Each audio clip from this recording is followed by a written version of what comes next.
Bonjour à tous, bienvenue à vous.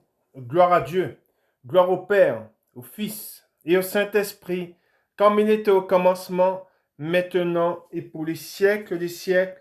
Amen. Dieu Tout-Puissant, au nom de ton Fils, notre Seigneur Jésus-Christ, nous te prions et nous te demandons de nous pardonner. Pardonne-nous nos offenses, comme nous aussi nous pardonnons à ceux qui nous ont offensés, et délivre-nous du malin. Délivre-nous de tout mal, Père éternel, au nom de ton Fils, notre Seigneur Jésus-Christ.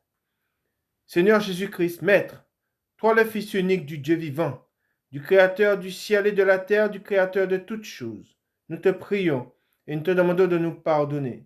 Pardonne-nous nos péchés, comme nous aussi nous pardonnons à ceux qui nous ont offensés, et délivre-nous du malin. Délivre-nous de tout mal, Seigneur Jésus-Christ.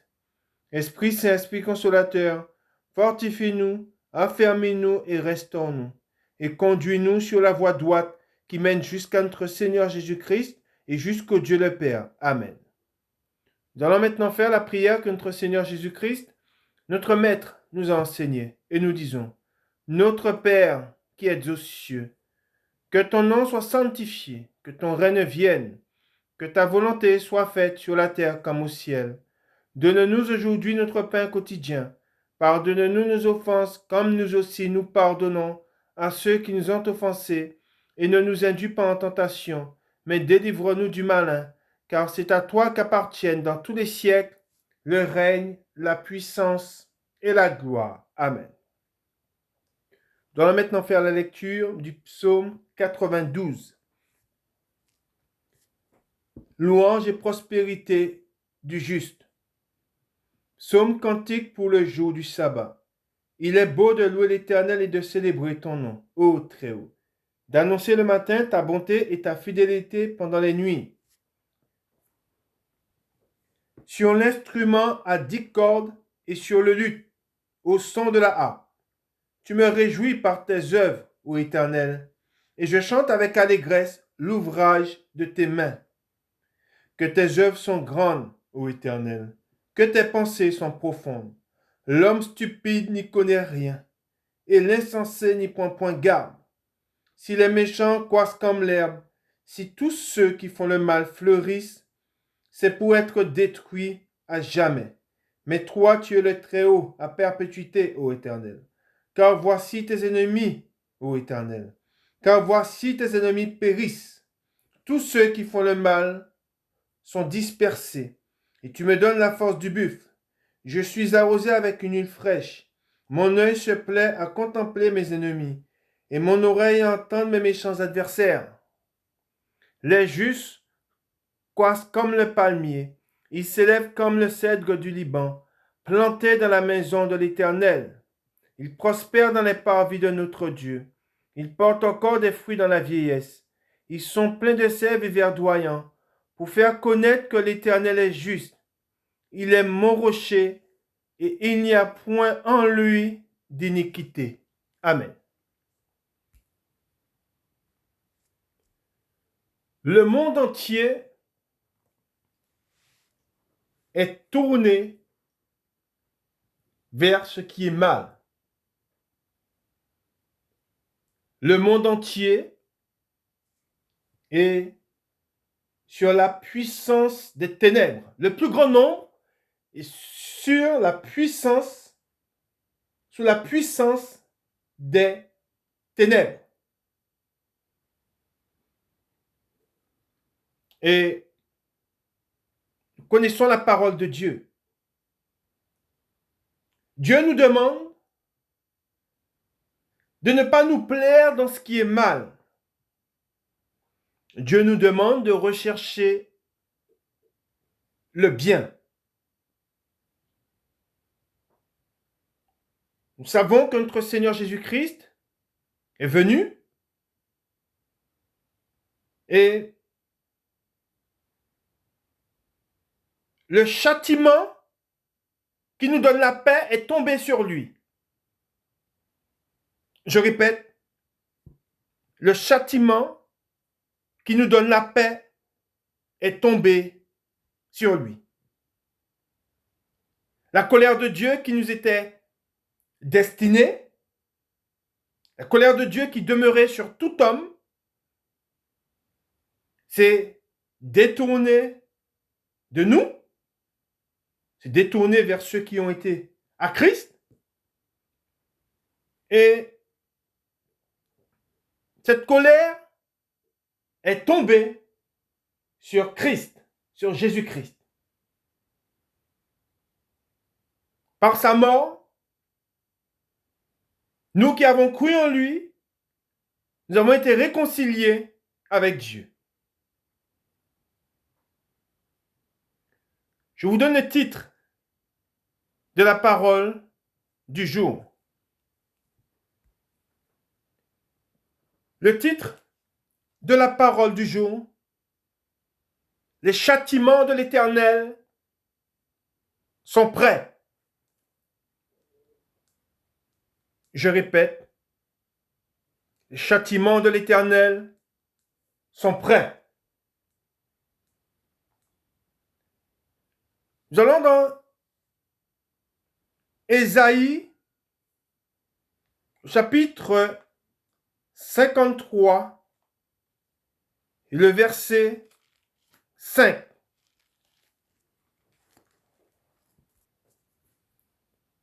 Mais il était blessé pour nos péchés, brisé pour nos iniquités. Le châtiment qui nous donne la paix est tombé sur lui. Et c'est par ces meurtrissures que nous sommes guéris. Amen. La colère de Dieu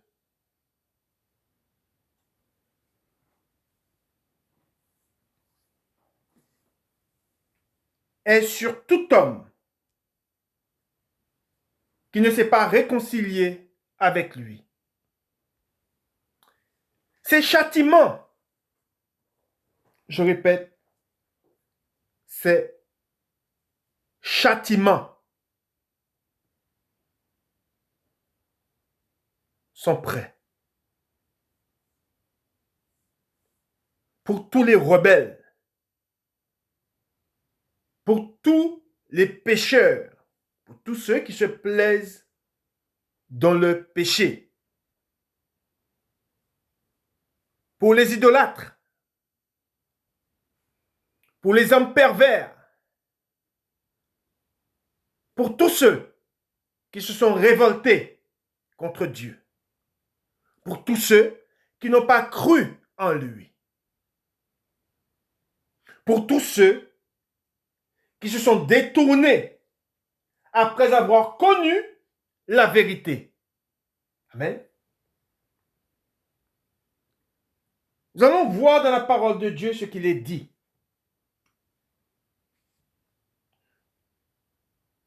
Nous allons voir les châtiments qui sont, ce qui est en attente, ce qui est réservé, ce qui est prêt. Nous allons voir ce que Dieu a fait dans le passé. Nous savons que Dieu a frappé des nations, il a frappé des peuples, il a frappé des hommes. Et ce sont des choses que nous ne devons pas oublier. Notre Dieu est un Dieu terrible. Il est dit dans la parole de Dieu, c'est une chose terrible de tomber entre les mains de Dieu.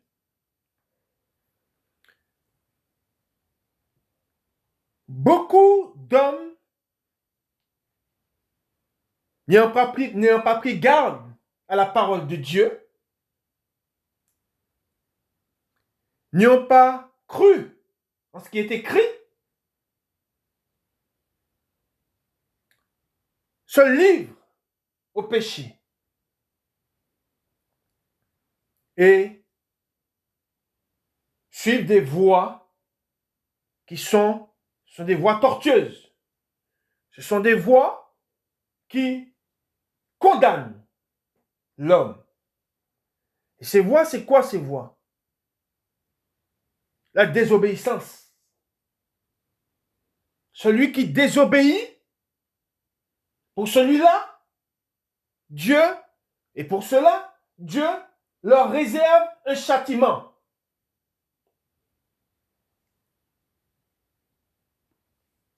Dieu châtie celui qui l'aime.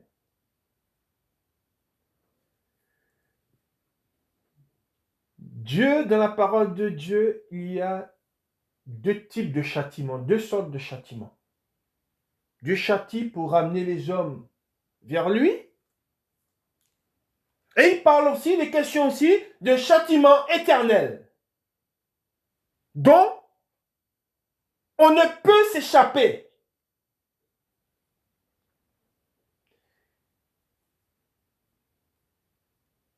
Nous voyons aujourd'hui à travers le monde,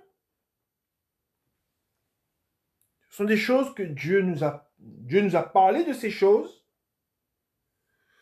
Nous voyons les éléments être ébranlés. Les éléments sont actuellement dans le monde, à travers le monde, les éléments sont en train d'être ébranlés. Nous voyons des falaises entières qui s'écroulent. Et ce sont des choses qui s'accumulent. Hein, ce sont des choses qu'on n'entendait pas. On entend ces choses s'accumuler. On nous parle de réchauffement climatique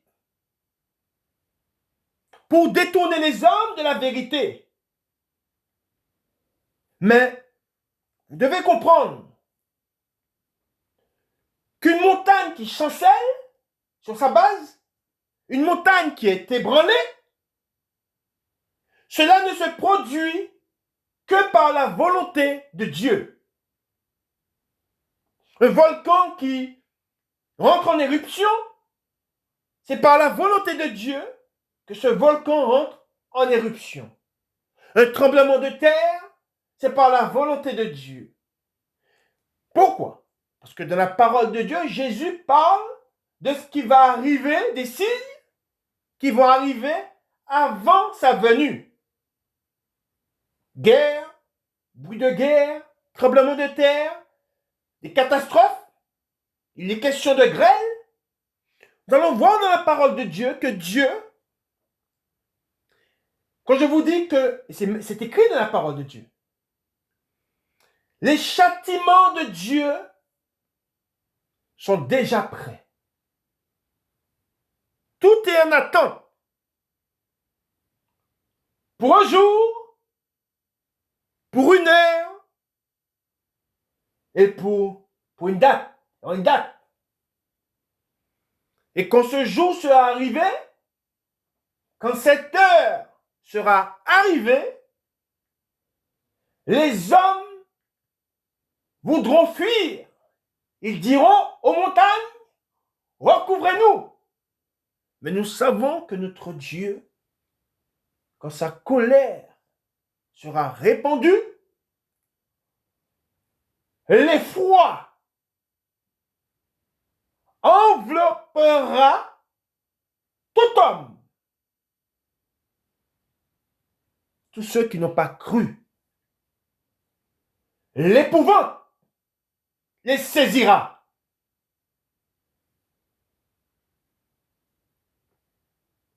Quand, imaginez une bête féroce qui poursuit des hommes. Vous voyez, des fois, quand il y a une catastrophe, comment les hommes, on les voit, mais qui partent ça et là.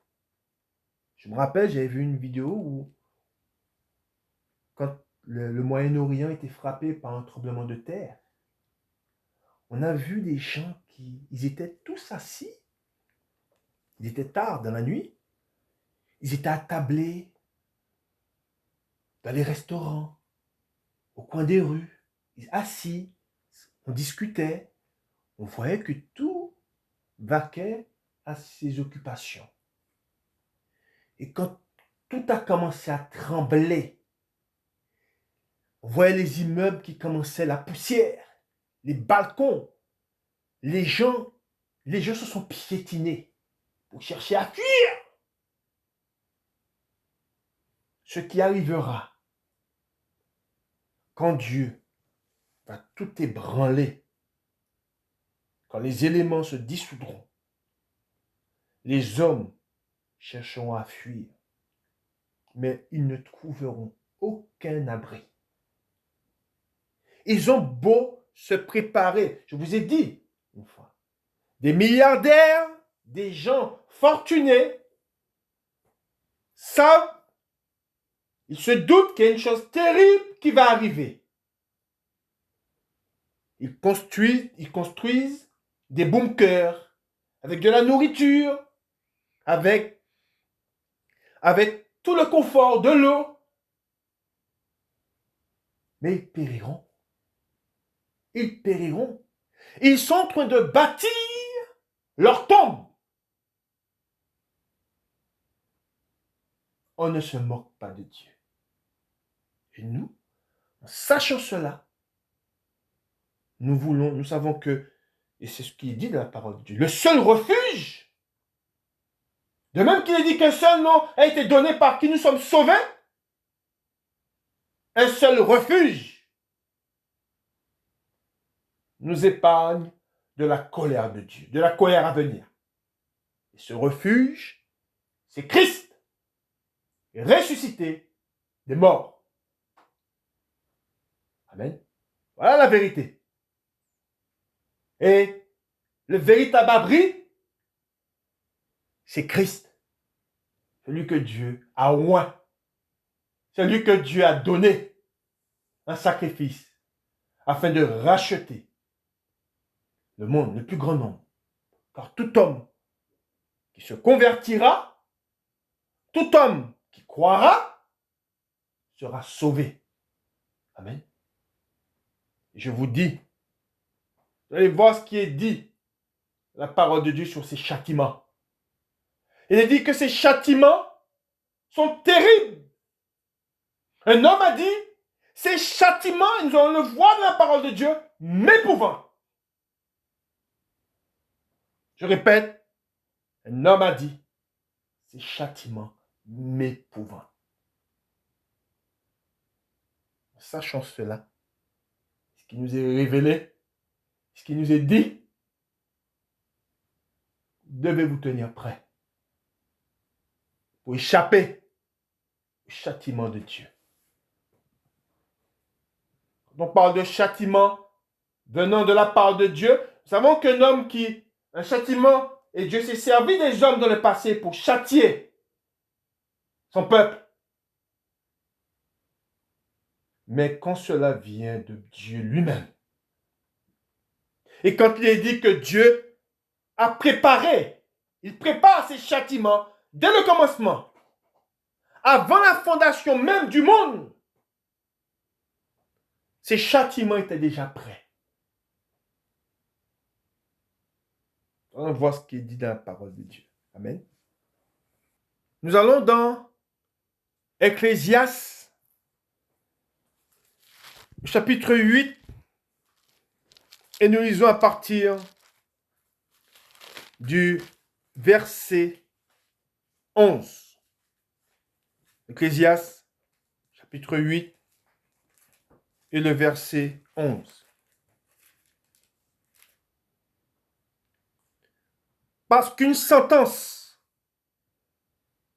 contre les mauvaises actions ne s'exécute pas promptement. Le cœur des fils de l'homme se remplit en eux du désir de faire le mal. Cependant, quoique le pécheur fasse 100 fois le mal et qu'il y persévère longtemps, je sais aussi que le bonheur est pour ceux qui craignent Dieu, parce qu'ils ont de la crainte devant lui. Mais le bonheur n'est pas pour le méchant, et il ne prolongera point ses jours, pas plus que l'ombre, parce qu'il n'a pas de la crainte devant Dieu. Amen. Ce que nous devons dire, ce que je veux vous dire, et c'est ce que nous allons voir, c'est que nous devons avoir la crainte de Dieu.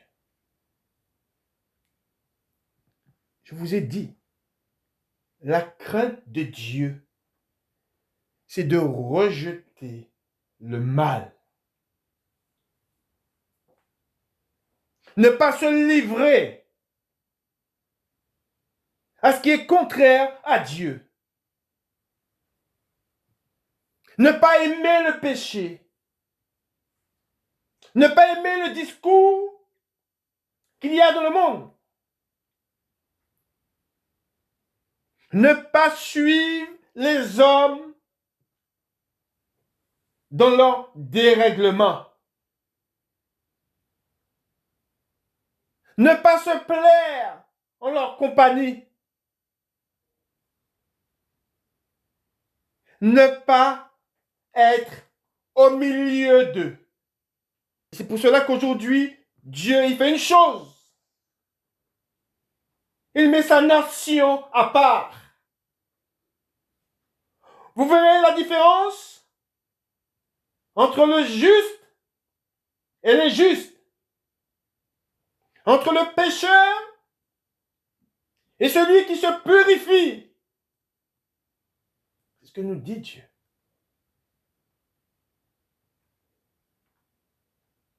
Nous devons aimer Dieu. Pourquoi je vous dis cela? Celui qui m'aime, c'est celui qui garde mes paroles, dit le Seigneur.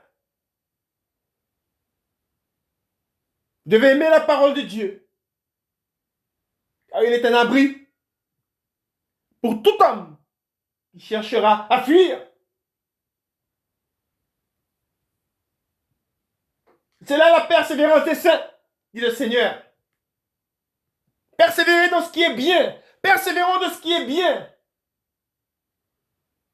Recherchez l'amour de Dieu. L'amour qui ne condamne pas. Car il n'est pas venu pour juger le monde, mais il est venu pour sauver le monde. Il n'est pas venu pour nous condamner, mais il est venu pour nous sauver. C'est ce que nous dit Dieu. Et nous savons quand Christ reviendra dans sa gloire, il viendra. Il aura revêtu son armure. Il viendra pour combattre. Il viendra pour juger le monde. Amen. C'est ce que nous dit Dieu dans sa parole.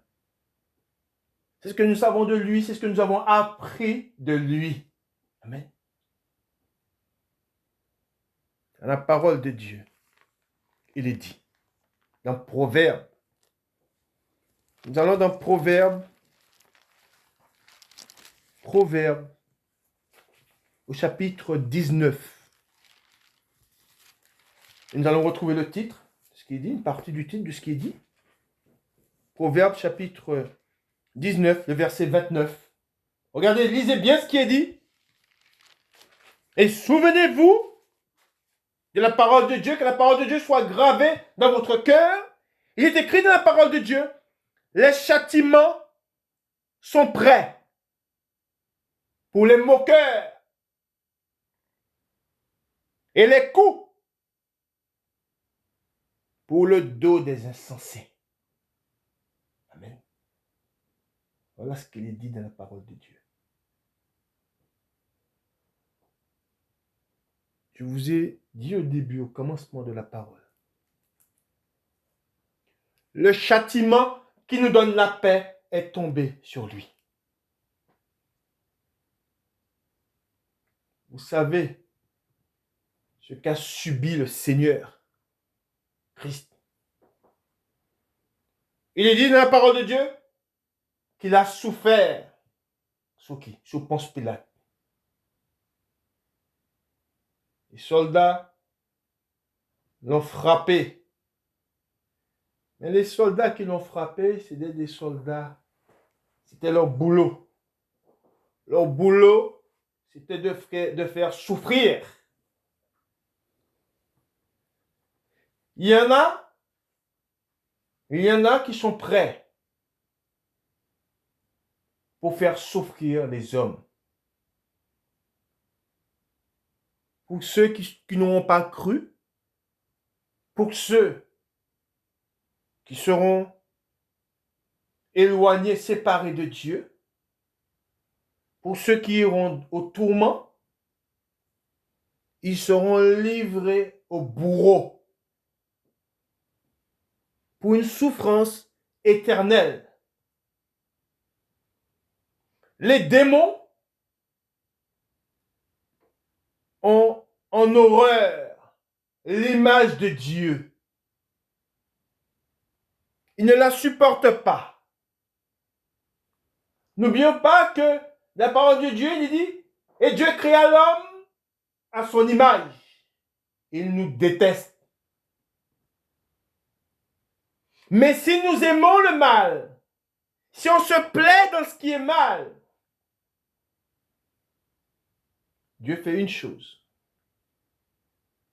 Il vous livre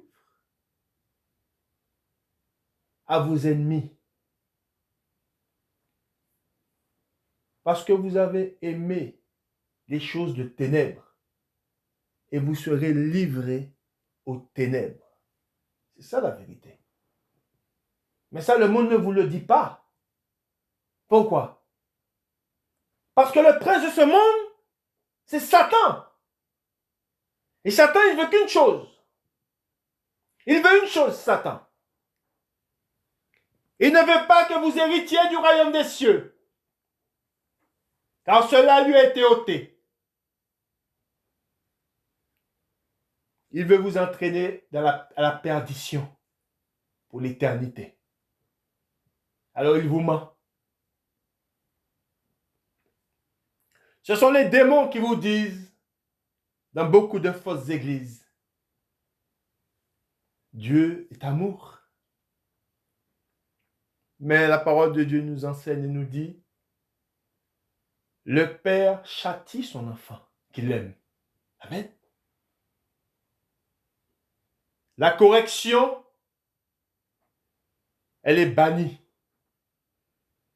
Aujourd'hui, celui qui fait le mal, et on ne châtie pas. On ne le condamne pas. Il n'a aucune condamnation. Alors qu'est-ce qu'il fait? Son casier judiciaire est rempli, mais il est libre. On l'encourage à faire ce qui est mal. Mais je n'ai pas de châtiment, je n'ai pas de correction. Si on ne châtie pas l'enfant, il se livre à ce qui est mal. Mais si on le châtie, il se détourne des mauvaises voies. Amen. Est-ce que nous enseigne Dieu? Le châtiment, Dieu châtie celui qu'il aime. Mais aujourd'hui, on dit, le châtiment c'est mal. Non! Le châtiment c'est bien. Le châtiment, vous savez, il y a deux types de châtiments. Dieu dit de châtier l'enfant, de ne pas le tuer. Le châtiment ne tue pas. Dieu, quand il châtie, aujourd'hui, quand il châtie les peuples, quand il châtie les nations, c'est pour qu'ils se réveillent, pour qu'ils aillent vers ce qui est bien, pour qu'ils se détournent du mal. Aujourd'hui, les châtiments que nous recevons de Dieu, ce sont des châtiments pour... Parce que Dieu ne veut pas que nous périssions. Dieu ne veut pas que le méchant périsse. Mais il veut qu'il se convertisse et qu'il vive. Et c'est pour cela qu'il y a un châtiment dont on ne peut s'échapper. Un châtiment, et quand ce châtiment est en place, c'est fini. Et ce châtiment, c'est pour ça qu'il est dit, il y a un châtiment pour aujourd'hui, pour celui qui fait ce qui est mal, d'accord? Mais il y a un châtiment éternel, on parle de châtiment éternel. Les châtiments que nous avons aujourd'hui, quand les éléments quand Dieu fait que on voit dans certains pays, et ce sont des choses que Dieu fait justement pour que l'homme se détourne de sa mauvaise voie, pour l'interpeller, pour que l'homme se dise, mais qu'est-ce qui se passe? Nous savons que tout ce qui arrive dans le monde, c'est à cause du péché. Et là, Dieu, il veut détourner les hommes du péché. Mais ils n'entendent rien. Puisqu'on leur dit, non, c'est le réchauffement climatique. Non. C'est Dieu qui avertit. Dieu avertit les nations. Et c'est pour cela que nous qui avons cru en Dieu, connaissant Dieu, nous avons la crainte de Dieu. Amen. Et c'est pour cela que dans la parole de Dieu, il est dit, je vous ai dit que Dieu, il prépare. Il est en train de préparer ses châtiments pour le monde entier, pour les nations. Il est dit dans la parole de Dieu, dans Job, nous allons dans Job, au chapitre 38 et au verset 22.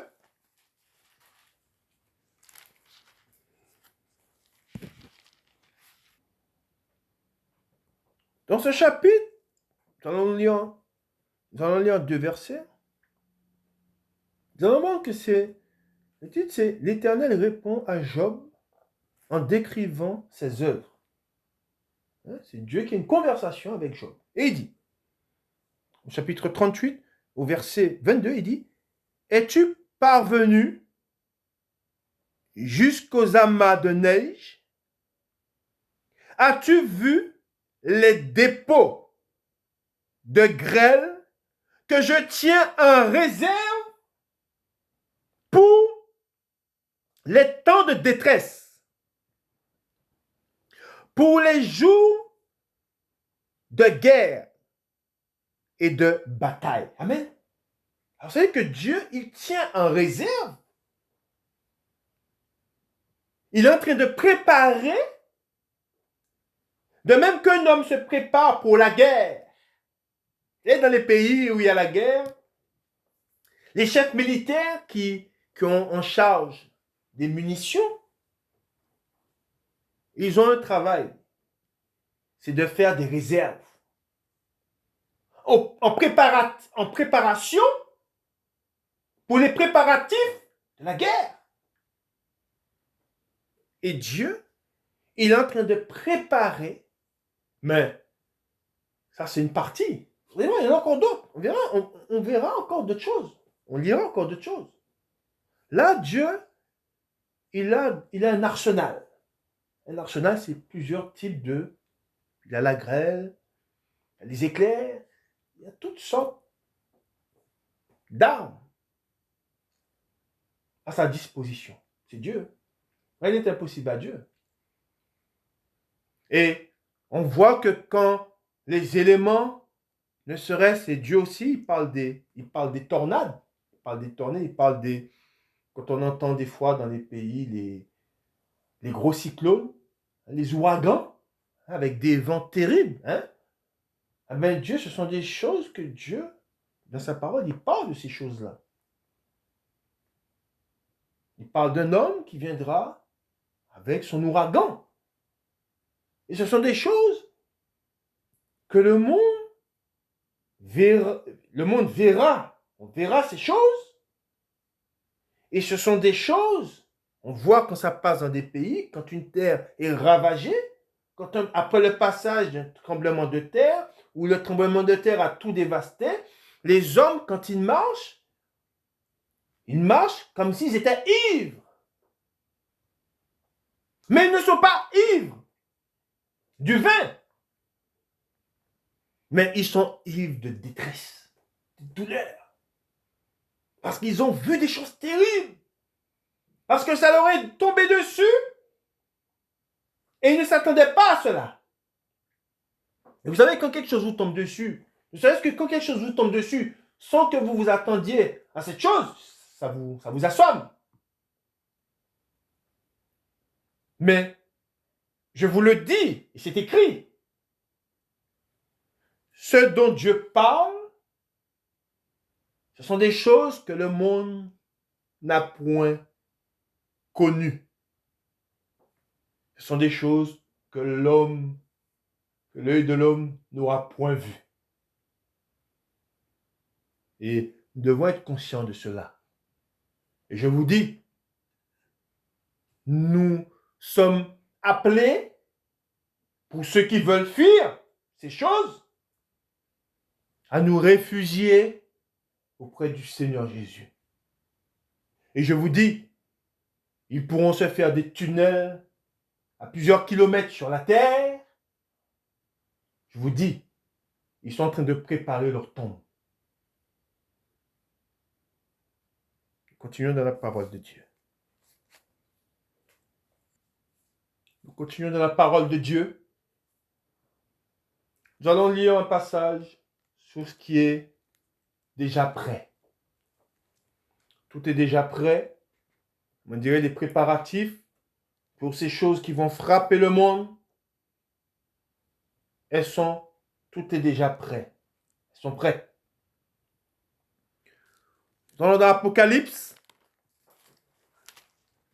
Apocalypse, chapitre 9. Et le verset 13.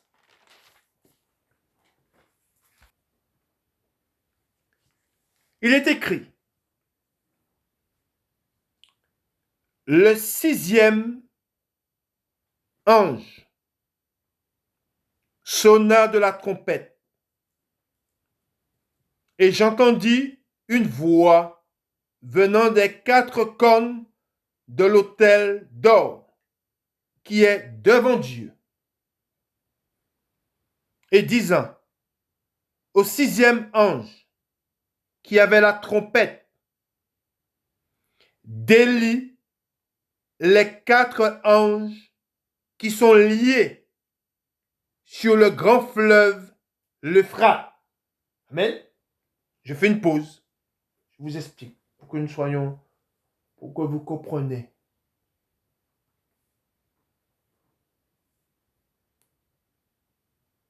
Ce sont des anges. Il dit au 14, et disant au 6e ange qui avait la trompette: délie les 4 anges qui sont liés, amen, sur le grand fleuve l'Euphrate. Ça veut dire quoi? Ça veut dire que quand je vous dis que tout est déjà prêt, il y a 4 anges qui sont liés quelque part dans l'Euphrate. C'est un fleuve que tout le monde connaît. Si vous faites des recherches sur l'Euphrate, vous allez voir comment il est. À cet endroit, il y a 4 anges qui sont là, en quelque part, qui sont liés et ils sont prêts.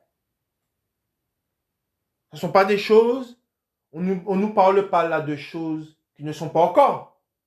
On dit, et disant au 6e ange qui avait la trompette, délie, et que là aujourd'hui, à l'heure où je vous parle, ils sont liés. Amen. Ils sont là, ils sont liés. Les 4 anges qui sont liés sur le grand fleuve l'Euphrate. Et que sur le grand fleuve l'Euphrate, ce sont des anges, ces 4, ils sont là, ils sont liés. Ils sont déjà prêts. Ils sont déjà prêts pour un jour. On va voir, pour une heure. Amen. C'est ce que je vous ai dit. Il y aura un jour, une heure, une date. Et les 4 anges qui étaient, il dit, qui étaient prêts. Amen. Ce sont des choses que Dieu a préparées d'avance. Pourquoi? Pour l'heure, le jour, le mois et l'année. Il y a une heure qui est déjà marquée. il y a un jour qui est déjà marqué. Il y a un mois que Dieu a déjà marqué. Et une année que Dieu a déjà marqué. Il est dit, furent déliés, ils sont libérés, afin qu'ils tuent le tiers des hommes. Le nombre des cavaliers de l'armée était de 2 myriades de myriades. Et ça veut dire pareil, ces cavaliers sont déjà prêts. Tout est déjà prêt. Les préparatifs sont là. Et on parle le nombre des cavaliers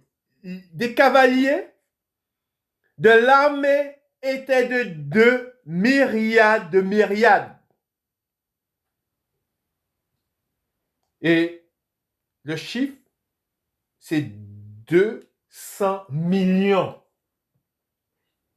On imagine ou pas? L'armée la plus, avec le plus d'hommes, n'arrive même pas à peine à 1 million. L'armée, je crois, qui a le plus d'hommes, je crois que c'est la Chine. Et là, on nous parle d'une armée de 200 millions. Vous imaginez ou pas? On parle, il n'y a pas d'armée sur la terre avec 2 millions d'hommes. Et là, on nous parle de 200 millions. Une armée qui est prête. Ils sont là. Comme l'athlète qui est déjà dans le starting block pour s'élancer. Ils sont là, prêts.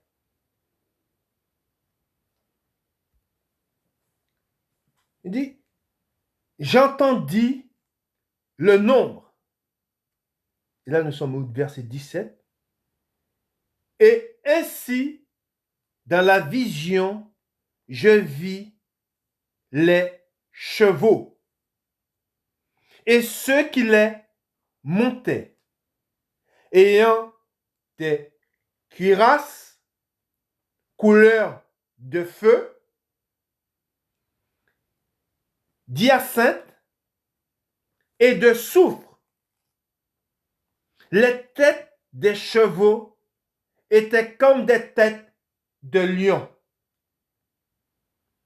Et de leur bouche, il sortait du feu, de la fumée et du soufre. Le tiers des hommes fut tué par ces 3 fléaux, par le feu,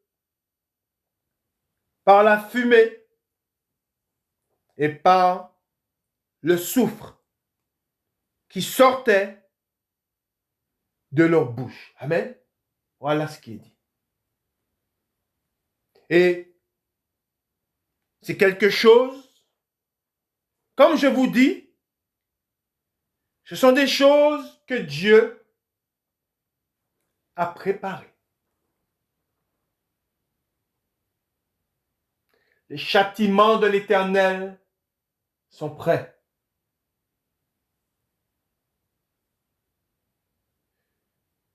Ce sont des choses que l'œil n'a point vues.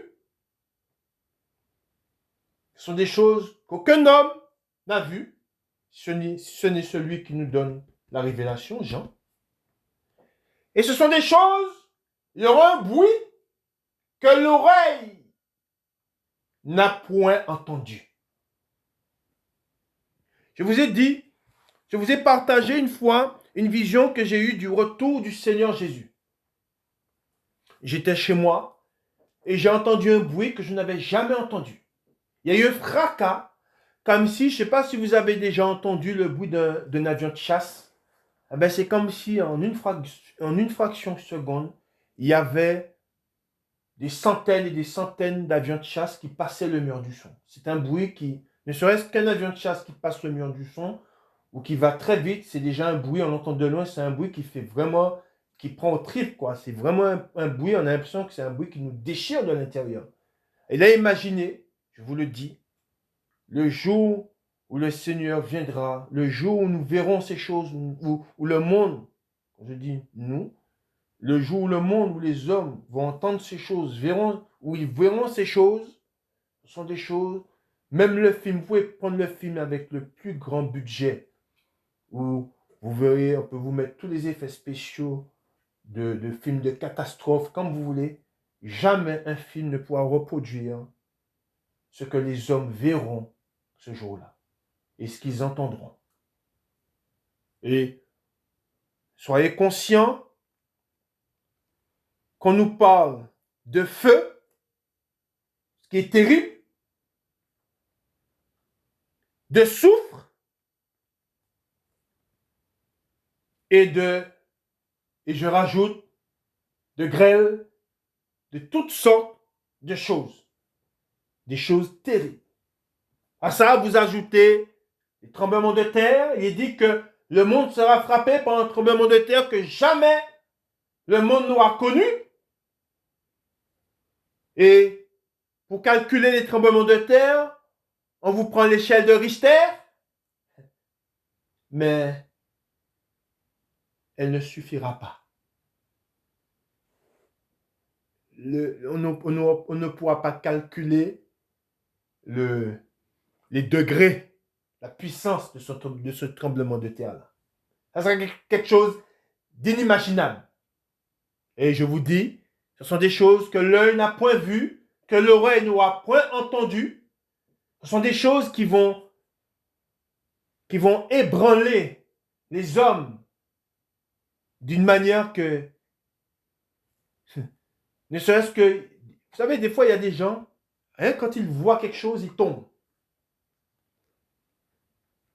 Et il y a un homme qui était dans un avion, et dans l'avion, il a commencé à avoir des turbulences.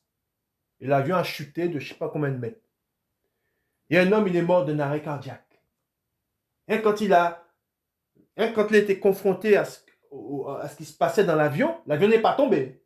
Mais rien que quand l'avion a chuté comme un ascenseur dans le vide, et l'avion a été secoué, il est mort d'un arrêt cardiaque. Vous savez comme quoi qu'il y a des hommes, rien qu'en entendant ce qu'ils vont entendre, ou en voyant ce qu'ils vont voir, ils vont tomber. Il y en a, il est dit, qui chercheront la mort. Mais la mort, il est dit, fuira loin d'eux.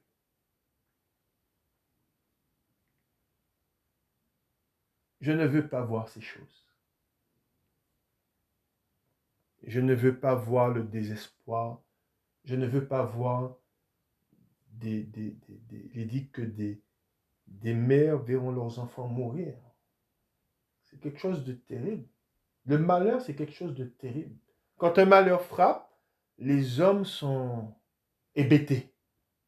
Ils ne savent plus où ils vont, ils ne savent plus où aller, ni où se réfugier. Je ne veux pas être là. Mais notre Dieu, c'est un Dieu juste. Les hommes auront leur rétribution. Les hommes auront leur salaire pour tous leurs péchés, pour tous leurs blasphèmes. Et ils auront leur salaire parce que Dieu est un Dieu juste. Qu'un homme ne se permet pas de juger Dieu quand Dieu frappera le monde. Mais nous savons ce qu'ils diront quand Dieu frappera le monde. Nous savons, ils vont blasphémer davantage. Ils ne vont pas rougir de leur péché. Non! Parce qu'ils sont conduits par des démons, ils vont se livrer davantage, encore plus au péché. Pourquoi? Vous savez, après le Covid, À un moment, les hommes, ils étaient confinés. Et étant confinés, ils se livraient au péché. Ils trouvaient le temps et ils arrivaient à se livrer au péché. Mais quand quand on les a libérés, alors là, en plein jour, des choses qu'on ne voyait pas. Je vais vous dire quelque chose. Vous savez, j'ai été amené à proclamer le nom de Dieu, à condamner ce qui est mal, parce que Dieu me le demandait. J'ai été dans des défilés d'homosexuels. Vous savez, dans les défilés, ce qu'ils appellent dans le défilé de la fierté, la marche de la fierté, vous savez, il y a eu le témoignage d'une dame qui était chez elle. Et cette dame disait qu'en plein jour, dans un parc, ces gens-là se sont livrés à des choses infâmes sous les fenêtres des gens. Vous savez, et on a l'occasion d'en parler, du temps de Sodome et Gomorrhe, vous voyez ce qui se passait dans la ville. On va voir dans la parole de Dieu des choses, Dieu va nous révéler des choses. Vous savez, pour que vous puissiez être conscient à quel temps nous sommes. Du temps de Sodome et Gomorrhe, les hommes se livraient à des choses infâmes, à des choses c'était des choses qui se passaient en plein jour. C'était la honte, de même qu'aujourd'hui, les hommes ne connaissent pas la honte, les femmes ne connaissent pas la honte. Eh bien, c'était une époque où s'en prendre à une vieille ou agresser une dame qui peut être votre arrière-grand-mère ou même votre grand-mère, c'était quelque chose de... Voilà. À cette époque, à l'époque de Sodome, c'est quelque chose qu'on voit, les gens s'attaquaient à tout le monde. Les gens, la preuve, quand les anges sont arrivés dans la ville de Sodome, ils sont venus vers Lot, qu'est-ce qui s'est passé? Les hommes de la ville ont vu ces hommes rentrer chez Lot. Et ils sont venus pour demander à ce que Lot leur livre ces hommes, pour qu'ils puissent les connaître. Des hommes ont demandé à ce qu'on leur livre d'autres hommes pour qu'ils puissent les connaître. C'est notre génération. Soyez bien conscients de cela. Notre génération, c'est la génération où une femme est agressée en plein jour, dans une rue. Notre génération, c'est la génération où une femme de 75 ans peut être agressée sexuellement, même 90 ans. Un homme s'introduit chez une vieille femme et s'en prend à elle, physiquement. C'est notre génération. De même que Dieu détruisit Sodome et Gomorrhe, de même Dieu, le même sort nous est réservé. Parce que notre génération a dépassé celle de Sodome et Gomorrhe. Nous connaissons la miséricorde de Dieu. Nous connaissons la patience de Dieu. Mais il y aura un jour, il y aura une heure, un jour, une année, un mois, où Dieu, comme il est dit dans la parole de Dieu, de même que nous avons vu ce qui est dit sur les anges qui sont liés, et Dieu va donner cet ordre à un ange de les délier. Pourquoi? Parce que Dieu doit exercer ses châtiments. Parce que notre Dieu est un Dieu juste. Et on vous dit, non, il n'y a pas de châtiment. Mais notre Dieu est un Dieu qui châtie. N'oubliez pas ça. Oui, c'est un Dieu d'amour. Oui, c'est un Dieu miséricordieux et compatissant. Là, la colère. Mais il va châtier les rebelles. Il va châtier ceux qui se sont révoltés. Et il va châtier ceux qui se sont plu dans le péché. Je vous ai dit, le refuge, c'est Christ. Pourquoi? Le châtiment qui nous donne la paix est tombé sur lui. Quel châtiment? Quel châtiment? La croix. Nous avons parlé des châtiments qu'il a eus sur Ponce Pilate. Mais la mort sur la croix, c'était une chose terrible. Mais il a reçu ces châtiments à notre place. Car lui, il est dit, il était sans péché. Il a été crucifié pour nous. Car c'est par ces châtiments qu'il a eu, c'est par ces châtiments qu'il nous a réconciliés avec Dieu. Et c'est ça la vérité. La vérité, c'est qu'il s'est livré, qu'il est mort à la croix pour nous. Car les châtiments qui sont tombés sur lui, ce sont des châtiments qui étaient censés tomber sur nous. Et par là, par son sacrifice, il a détourné le châtiment de nous. Mais pas pour le monde. Quand je dis pas pour le monde,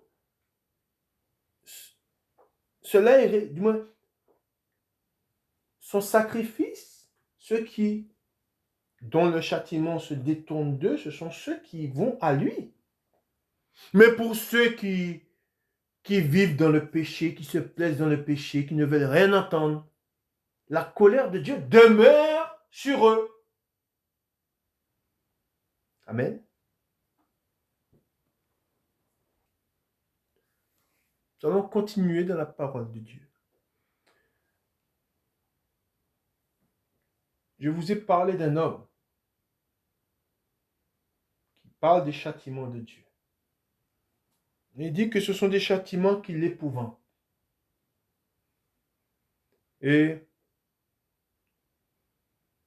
aujourd'hui, la parole de Dieu n'est pas considérée. La parole de Dieu, elle est foulée aux pieds. La parole de Dieu, elle est moquée. Aujourd'hui, on se moque de la parole de Dieu. On se moque de ses avertissements. Pourtant, Dieu appelle, Dieu avertit. Mais les hommes sont aveuglés par le péché, car le péché aveugle. Le péché aveugle, le péché rend sourd. Quand un homme est pris par le péché, il ne sait même plus où il dort. Il se livre au péché. Nous allons dans Job, au chapitre 31, et le verset, à partir du verset 14.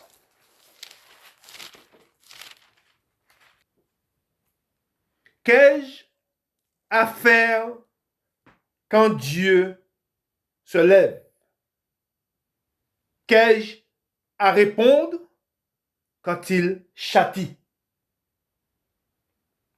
Celui qui m'a créé dans le ventre de ma mère ne les a-t-il pas créés? Le même Dieu ne nous a-t-il pas formés dans le sein maternel?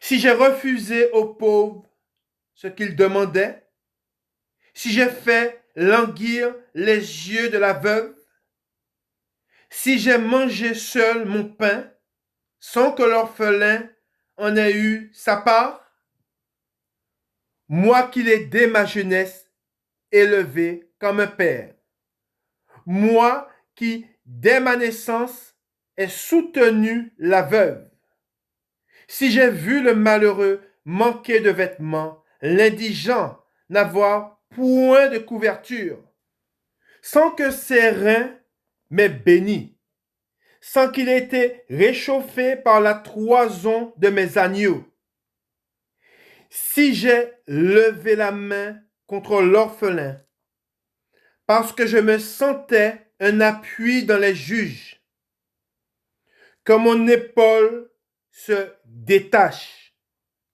de sa jointure, que mon bras tombe et qu'il se brise, car les châtiments de Dieu m'épouvantent, et je ne puis rien devant sa majesté. Amen. Voilà ce que cet homme a dit. Quand il avait cette conversation avec Dieu, hein, quand il dit, il parle, et Dieu l'entend. Et ce qu'il dit, nous voyons ce qu'il dit. Nous lisons ce qu'il dit. Et si cet homme dit, si Job dit que les châtiments de Dieu l'épouvantent, c'est qu'il connaît Dieu et qu'il a la crainte de Dieu. Mais nous savons que nous vivons dans un monde où le plus grand nombre, je dis bien le plus grand nombre, ils n'ont pas la crainte de Dieu. Ils ne le connaissent pas.